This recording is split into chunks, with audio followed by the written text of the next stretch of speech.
Bienvenue sur Arcaniste. Aujourd'hui, nous explorons la lame numéro 4, celle de l'empereur. Donc après avoir vu l'impératrice, voici maintenant la carte de l'empereur. Alors, c'est une carte qui est une lame qui est sous le signe du bélier, la lettre qui est rattachée à la lettre Dalet. L'élément, c'est le feu. C'est une carte de puissance obstinée, d'égoïsme, de créativité, de despotisme. Son symbole alchimique, c'est le soufre.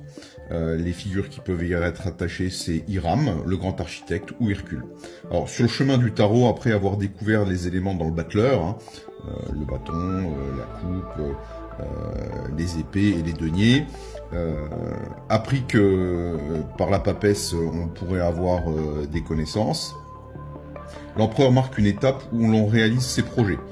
Cet arcane exprime la maîtrise de soi via la concrétisation d'un projet, en révélant ce qui doit toujours se faire en accord avec le moi profond. Le chiffre 4 de cet arcane est fortement associé à la matière. C'est le nombre à la fois des points cardinaux, mais également de la matière chimique, comme l'eau, la terre, l'eau et le feu. Le 4 est un signe de stabilité, c'est aussi le chiffre du monde fini. On retrouve même ce chiffre dans la position du personnage. Cette jambe là, par exemple, qui forme un 4. Il est de profil, adossé à son trône. L'empereur tient son sceptre de la main droite, de sa main gauche se ferme sur son ceinturon. Il est posé à terre, il y a un écu qui représente l'aigle, celui qu'on avait vu tout à l'heure dans les autres lames, dans l'âme de l'impératrice, avec les ailes ouvertes, en majesté et pointées vers le bas, comme pour montrer le sol, qui s'en trouve sous ses serres. Notons que la forme du trône, elle est unique dans tout le jeu du tarot.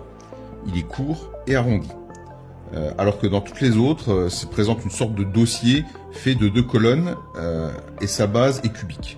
On trouve à nouveau le symbole du chiffre 4 qui indique que l'empereur règle sur un monde qui est matériel.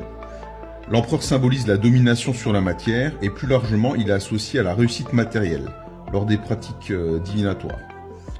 Lorsqu'il va sortir dans un tirage, ça va toujours être en relation effectivement avec le monde de la matière, avec la réussite matérielle ou la défaillance matérielle, s'il est tiré à l'envers. C'est un signe de stabilité, de pouvoir, acquis et tenu. Contrairement à l'impératrice, l'empereur n'engendre pas. Il possède ce que l'impératrice crée, une sorte d'appropriation. Il est le stade après l'impératrice, l'acquisition de biens matériels à la suite de l'idée. L'impératrice étant comme un vase, un réceptacle, la créativité étant sa qualité. L'empereur, lui, c'est la force vive qui est animée par une impulsion dynamique.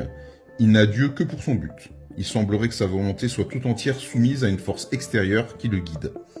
Et à ce titre, puisque le signe 4 est pair, donc extrêmement stable, celui-ci est très conservateur.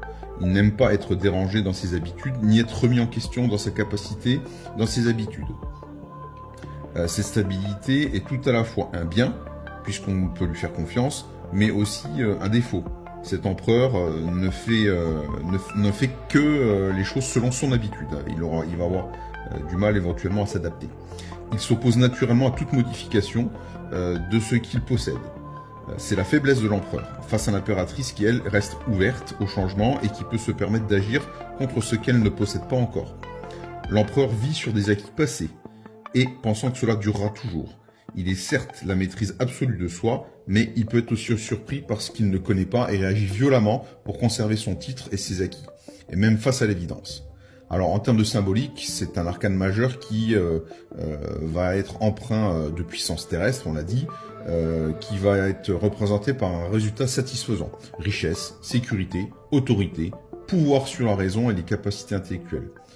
Ça va être symbolisé aussi l'atteinte des buts par la force et la force. Il a une tendance à prendre plusieurs directions à l'exercice de l'autorité. Alors, personnalité subtile, habile, cultivée, intelligente et ouverte aux autres, mais fermée dans ses convictions et ses valeurs morales. Alors, lorsque la carte va être renversée, on aura une tendance à la paresse, pour faire opposition justement à la réalisation.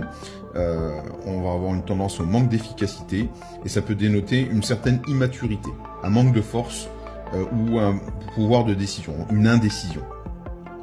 Alors, c'est une carte qui traduira un besoin de sécurité accentué. Du coup, lorsqu'on peut tirer cette carte, on aura tendance à rejeter hors du cercle des intimités toutes les personnes susceptibles de perturber la sensibilité et surtout l'aboutissement de vos projets. C'était donc la carte de l'empereur. Merci de nous suivre sur Arcanist. À bientôt.